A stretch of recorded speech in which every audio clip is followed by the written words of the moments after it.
ಅಕ್ಕಿನ ನೆನೆಸೋದು ಬೇಡ, ರುಬ್ಬೋದು ಬೇಡ. ಇನ್ಸ್ಟೆಂಟಾಗಿ ರವಾ ಮಸಾಲ ದೋಸೆ ಜೊತೆಗೆ ಆಲೂಗಡ್ಡೆ ಪಲ್ಯ ಯಾವ ರೀತಿ ಮಾಡೋದು ಅಂತ ನೋಡೋಣ. ಹಾಯ್ ಫ್ರೆಂಡ್ಸ್, ಎಲ್ರಿಗೂ ನಮಸ್ಕಾರ. Welcome to my channel. ಮೊದಲಿಗೆ ನಾನಿಲ್ಲಿ ಒಂದು ಮಿಕ್ಸರ್ ಜಾರ್ಗೆ 1 ಕಪ್ಪಷ್ಟು ಸೂಜಿ ರವೆನ ಹಾಕ್ಕೊಳ್ತಾ ಇದ್ದೀನಿ, ಅಥವಾ ಮೀಡಿಯಮ್ ರವೆನಾದರೂ ತಗೊಳ್ಬೋದು. ಇದಕ್ಕೆ ಇವಾಗ 2 ಟೇಬಲ್ ಸ್ಪೂನಷ್ಟು ಗೋಧಿ ಹಿಟ್ಟು, 2 ಟೇಬಲ್ ಸ್ಪೂನಷ್ಟು ಕಡಲೆ ಹಿಟ್ಟನ್ನು ಹಾಕಿ ಫೈನಾಗಿ ಪೌಡರ್ ಮಾಡ್ಕೊಳ್ಳಿ. ನೋಡಿ, ಈ ರೀತಿ ಪೌಡರ್ ಮಾಡಿಕೊಂಡು ಒಂದು ಪಾತ್ರೆಗೆ ಹಾಕ್ಕೊಳ್ತಾ ಇದ್ದೀನಿ.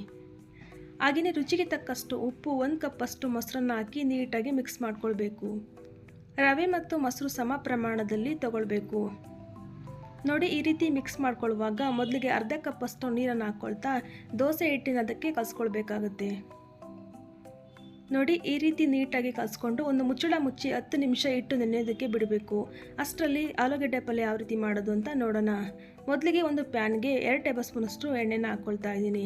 ಎಣ್ಣೆ ಚೆನ್ನಾಗಿ ಬಿಸಿಯಾದ ನಂತರ 1 ಟೀ ಸ್ಪೂನ್ ಸಾಸಿವೆ, 1 ಟೀ ಸ್ಪೂನಷ್ಟು ಜೀರಿಗೆನ ಹಾಕ್ಕೊಂಡು ಫ್ರೈ ಮಾಡ್ಕೊಳ್ಳಿ. ನಂತರ ಇದಕ್ಕೆ 1 ಟೀ ಸ್ಪೂನಷ್ಟು ಕಡಲೆಬೇಳೆ, ಉದ್ದಿನಬೇಳೆನ ಸೇರಿಸ್ಕೊಂಡು ಕಲರ್ ಚೇಂಜ್ ಆಗೋ ತನಕ ಇದನ್ನು ಕೂಡ ಫ್ರೈ ಮಾಡ್ಕೊಳ್ಬೇಕಾಗುತ್ತೆ. ಇವಾಗ ಇದಕ್ಕೆ 2 ಹಸಿಮೆಣಸಿನಕಾಯಿನ ಚಿಕ್ಕದಾಗಿ ಕಟ್ ಮಾಡಿ ಸೇರಿಸ್ಕೊಳ್ತಾ ಇದ್ದೀನಿ. ಹಾಗೆ ಸ್ವಲ್ಪ ಕರಿಬೇವು, 2 ಮೀಡಿಯಂ ಗಾತ್ರದ ಈರುಳ್ಳಿನ ಉದ್ದುದ ಕಟ್ ಮಾಡಿ ಸೇರಿಸ್ಕೊಂಡು ಫ್ರೈ ಮಾಡ್ಕೊಳ್ಳಿ. ಈರುಳ್ಳಿ ಸ್ವಲ್ಪ ಕಲರ್ ಚೇಂಜ್ ಆದ ನಂತರ ರುಚಿಗೆ ತಕ್ಕಷ್ಟು ಉಪ್ಪು, ಅರ್ಧ ಟೇಬಲ್ ಸ್ಪೂನಷ್ಟು ಟರ್ಮರಿಕ್ ಪೌಡರ್ನ ಹಾಕ್ಕೊಂಡು ನೀಟಾಗಿ ಮಿಕ್ಸ್ ಮಾಡ್ಕೊಳ್ಳಿ. ನಂತರ ಇದಕ್ಕೆ ಬೇಯಿಸಿಟ್ಟಿರೋ 3 ಆಲೂಗಡ್ಡೆನ ಸ್ಮ್ಯಾಶ್ ಮಾಡಿ ಹಾಕ್ಕೊಳ್ತಾ ಇದ್ದೀನಿ. ಇದನ್ನು ಕೂಡ ನೀಟಾಗಿ ಮಿಕ್ಸ್ ಮಾಡ್ಕೊಳ್ಳಿ. ಈ ಟೈಮಲ್ಲಿ ಪಲ್ಯ ಸ್ವಲ್ಪ ಗಟ್ಟಿ ಅನಿಸಿದರೆ ಸ್ವಲ್ಪ ನೀರನ್ನು ಸೇರಿಸ್ಕೊಂಡು 2 ರಿಂದ 3 ನಿಮಿಷ ಮಿಕ್ಸ್ ಮಾಡ್ಕೊಳ್ತಾ ಬೇಯಿಸ್ಕೊಳ್ಳಿ. ಇವಾಗ ಲಾಸ್ಟಲ್ಲಿ ಸ್ವಲ್ಪ ಕೊತ್ತಂಬರಿ ಸೊಪ್ಪನ್ನು ಹಾಕ್ಕೊಂಡು ಎಲ್ಲದನ್ನು ಒಂದ್ಸಲ ನೀಟಾಗಿ ಮಿಕ್ಸ್ ಮಾಡಿಕೊಂಡ್ರೆ ಆಲೂಗಡ್ಡೆ ಪಲ್ಯನೂ ಕೂಡ ರೆಡಿ ಆಯಿತು. ಅಷ್ಟರಲ್ಲಿ ಹಿಟ್ಟು ಕೂಡ ಚೆನ್ನಾಗಿ ನೆಂದಿದೆ. ಇವಾಗ ಇದಕ್ಕೆ 1/4 ಟೀ ಸ್ಪೂನಷ್ಟು ಅಡುಗೆ ಸೋಡಾನ ಹಾಕಿ ಮಿಕ್ಸ್ ಮಾಡ್ಕೊಳ್ಳಿ. ಹಾಗೆ ನಿಮ್ಗೆ ಏನಾದರೂ ಗಟ್ಟಿ ಅನಿಸಿದರೆ ಸ್ವಲ್ಪ ನೀರನ್ನು ಹಾಕಿ ಮಿಕ್ಸ್ ಮಾಡ್ಕೊಳ್ಳಿ. ನೀವು ನೋಡ್ತಾ ಇರ್ಬೋದು, ಹಿಟ್ಟಿನ ಹದ ಈ ರೀತಿಯಾಗಿ ಇರಬೇಕು. ಇವಾಗ ದೋಸೆ ತವ ಚೆನ್ನಾಗಿ ಬಿಸಿ ಆದಮೇಲೆ ಸ್ವಲ್ಪ ಎಣ್ಣೆನ ಹಾಕಿ ಈರುಳ್ಳಿಯಿಂದ ಸವರ್ಕೊಳ್ಳಿ. ಈ ರೀತಿ ಮಾಡೋದ್ರಿಂದ ದೋಸೆ ಚೆನ್ನಾಗಿ ಏಳುತ್ತೆ.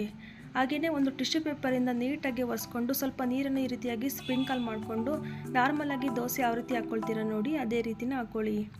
ದೋಸೆ ಹಾಕ್ಕೊಳ್ಳುವಾಗ ಉರಿನ ಲೋ ಫ್ಲೇಮಲ್ಲೇ ಇಟ್ಕೊಂಡು ಹಾಕ್ಕೊಳ್ಬೇಕಾಗುತ್ತೆ. ನಂತರ ಇದನ್ನು ಬೇಯಿಸ್ಕೊಳ್ಳುವಾಗ ಮೀಡಿಯಂ ಫ್ಲೇಮಲ್ಲೇ ಇಟ್ಕೊಂಡು ನೀಟಾಗಿ ಬೇಯಿಸ್ಕೊಳ್ಳಿ.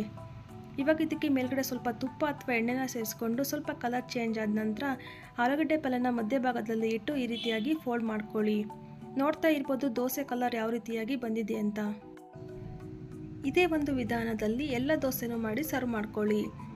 ನೀವು ಇದನ್ನು ರವೆಯಿಂದ ಮಾಡಿದಿರ ಅಂತ ಗೊತ್ತೇ ಆಗೋದಿಲ್ಲ, ಅಷ್ಟು ರುಚಿಯಾಗಿರುತ್ತೆ. ಇನ್ಸ್ಟೆಂಟಾಗಿ ಮಕ್ಕಳು ಬ್ರೇಕ್ಫಾಸ್ಟಿಗೂ ಸಹ ಮಾಡಿಕೊಡ್ಬೋದು. ಒಂದು ಸಲ ಮನೇಲಿ ಟ್ರೈ ಮಾಡಿ ಹೇಗಿತ್ತು ಅಂತ ಕಮೆಂಟಲ್ಲಿ ತಿಳಿಸ್ಬೋದು. ನೋಡಿದ್ರಲ್ಲೂ ಫ್ರೆಂಡ್ಸ್, ಇನ್ಸ್ಟೆಂಟಾಗಿ ದೋಸೆ ಮತ್ತು ಆಲೂಗಡ್ಡೆ ಪಲ್ಯನ ಯಾವ ರೀತಿ ಮಾಡೋದು ಅಂತ. ಇವತ್ತಿನ ಈ ವಿಡಿಯೋ ನಿಮಗೆಲ್ಲ ಇಷ್ಟ ಆದರೆ ಲೈಕ್ ಮಾಡಿ, ಫ್ರೆಂಡ್ಸ್ ಫ್ಯಾಮಿಲಿ ಜೊತೆ ಶೇರ್ ಮಾಡಿ. ಹಾಗೆ ನಮ್ಮ ಚಾನಲ್ನ ಸಬ್ಸ್ಕ್ರೈಬ್ ಮಾಡ್ಕೊಂಡಿಲ್ಲ ಅಂದರೆ ದಯವಿಟ್ಟು ಸಬ್ಸ್ಕ್ರೈಬ್ ಮಾಡಿಕೊಂಡು ಪಕ್ಕದಲ್ಲೇ ಕಾಣೋ ಬೆಲ್ ಬಟನ್ ಸಹ ಕ್ಲಿಕ್ ಮಾಡಿ. ಮತ್ತೊಂದು ಹೊಸ ರೆಸಿಪಿಯೊಂದಿಗೆ ಸಿಗ್ತೀನಿ. ಅಲ್ಲಿಯವರೆಗೂ ಧನ್ಯವಾದಗಳು.